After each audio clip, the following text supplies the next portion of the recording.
Kong Skull Island is the second movie in the, quote, Monsterverse. That's a stupid name. Anyway, it comes after Gareth Edwards' Godzilla film, which came back, or came out in, like, what, 2013, 2014? I really don't remember the year. But it's just one more property trying to be Marvel. I mean, just, we all knew that this was gonna happen. I mean, the DCEU, the Dark Universe, Power Rangers, just to name a few. And don't act all confused, just, we knew that this would happen when Marvel's The Avengers came out. We knew that a bunch of fucking, movie corporations and everything, movie studios, whatever, we all knew that they were gonna start, just trying to shove a bunch of cinematic universes in our face. And, okay, I'm gonna stop rambling, so... Don't forget the Conjuring universe! Oh yeah. Thank you! You're welcome! Anyway, before I start rambling on a little bit more about how this kind of pisses me off, is this a good addition to a budding universe that they basically just threw together at the last second? Because Godzilla was not going to originally be considered like the start of a universe, as far as I know. Let's get into that. The film follows a team of scientists and Vietnam War era soldiers who travel to an uncharted island in the Pacific and encounter many monstrous creatures, including the king of the island, a colossal ape known as Kong. And there was another film, this was another film from this year that I actually missed out. I really didn't feel like going to see it in the theaters because I didn't want to waste my money, especially because the reviews were so mixed. So this is actually one of the movies that I will be catching up on. I'm going to try to do that a little bit over the next year. Try to catch up on the ones that I missed earlier this year.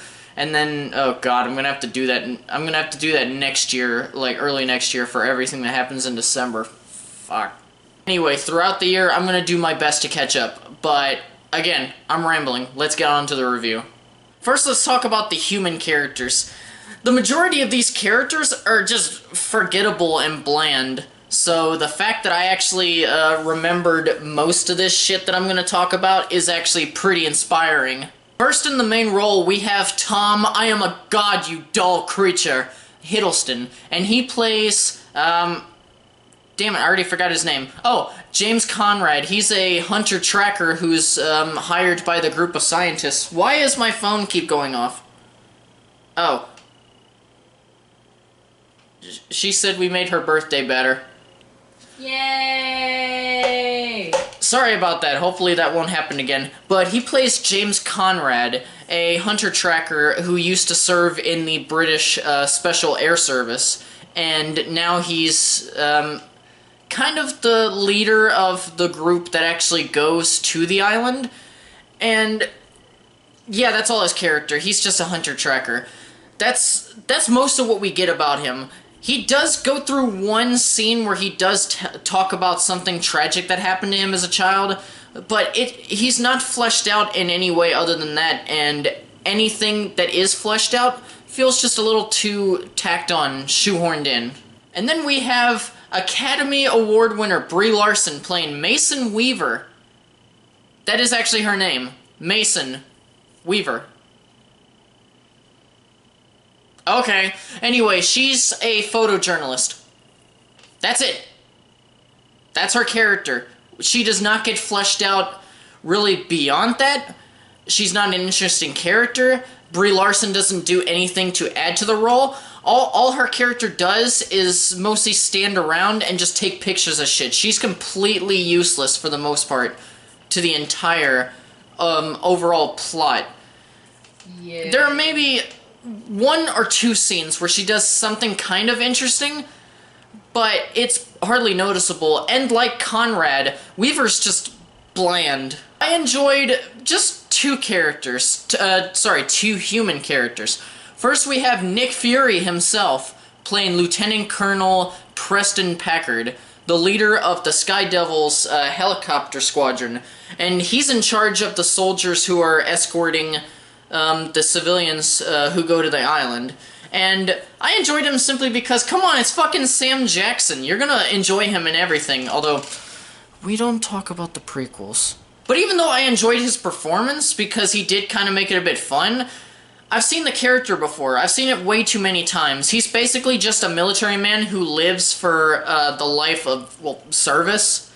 That's all that matters to him. And on top of that, he's basically just another Captain Ahab. The character that I really did enjoy, though, was Hank Marlowe. He's a World War II pilot who's been stranded on the island for 3 decades. Sorry, ever since I started watching the show Lost, it just, every time I say the island, it just takes me back there. Anyway, Marlowe is played by John C. Reilly, and he's obviously the comic relief, and he does that job well, but I really got tied to the character because of the emotion that he conveyed. There's one scene where he's talking about the family that he had, or that he has back home waiting for him, and he talks as though they could be alive or dead, and he kind of shrugs it off. But even though he is doing that, when you look at his face, you can see that glimmer of hope. And it made me root for him. I actually wanted him to live. I wanted him to escape the island and to find out the fate of his family, especially if they are still alive. The script itself, I will give it major props. It did divert from the standard King Kong story, you know, Beauty, Beast, Empire State Building, you know, that one. No, this is a much different turn and different take on the subject matter, and it's very welcome. I even love, not really love, I even kind of liked how Kong's and Weaver's relationship were handled. It's not that he just sees her and he thinks she's beautiful. He ends up seeing her trying to help an injured animal, and it doesn't feel like a romance. It just feels more like he found a kindred spirit, a friend. He respects her because that's what he does on the island. He protects the animals. He helps the animals. And when he sees a human trying to do the same thing, he actually, you know, has kind of an emotion to them, or an emotional connection to them, and I actually like that aspect. When I heard that there was going to be a new King Kong film, I was actually excited to see Skull Island created using updated visual effects technology. And with this film, the visuals are passable. I mean, Kong looks great, especially when you just look at the fur on that bastard. And even some of the creatures look really cool and interesting. But the backgrounds, whenever there are humans in there, they just look like they were shot in a green screen room in the style of the Star Wars prequels.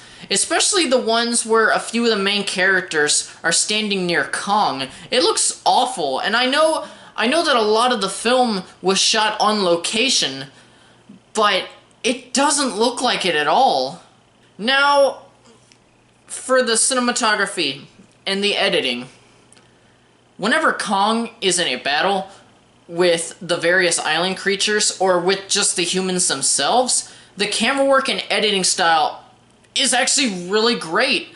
I just love the epic wide shots that they do in those moments. It just feels right. But then in the smaller scenes, which there's a lot of them, just, it gets really bad in a distracting way. The edits are just so aggressive, and it annoyed me immediately. There was even a few shots that, where it bounced back and forth from standard speed to slow fast-mo, to just plain slow-mo. It reminded me of a fucking, sorry, I saw a cat outside and I was just like, ooh. But anyway, it reminded me of a Michael Bay Transformers movie. It's that bad. The music is very distracting as well, and I'm not even getting into the musical score yet. I'm getting into, like, the soundtrack. They take a lot of music from the time period, which they're in the 70s, and it's namely CCR, Creedence Clearwater Revival, a band that I think is one of, if not the greatest bands to ever exist.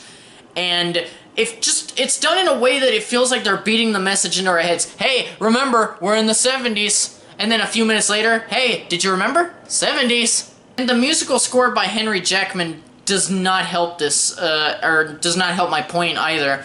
It's entertaining in some parts, but other parts, it's just pretty boring. It doesn't feel like it fits into a colossal monster movie. And it just makes me feel like I'm watching a very glorified action movie. In the end, do I still recommend Kong Skull Island? Well, yeah, just don't buy it. Just wait until it comes on Hulu or Netflix or something, or just, I don't know, if you have to rent it for like $3 on Amazon or Vudu, whatever. But it's got boring characters, a kind of cool take on the Kong narrative, just substandard visuals overall, and the music as well as the musical score are just extremely distracting. And the reason why I say check it out is because, I mean, this is part of a cinematic universe, so it is kind of cool to see certain tie-ins, as well as seeing an okay version of Kong. And because of all that, I'm gonna give Kong Skull Island a 2.5 out of 5 reels. I'm indifferent to it. Thank you guys so much for watching and just listening to me ramble. So, what do you guys think of Kong Skull Island? Just leave your comments down in the comment section below, because I want to know your guys' thoughts. I welcome new perspectives. Be sure to subscribe if you like this video, and also check out the channel's Facebook page, as well as my Patreon account. The links are in the description down below. Thanks once again for watching, and farewell until the next video. Bye.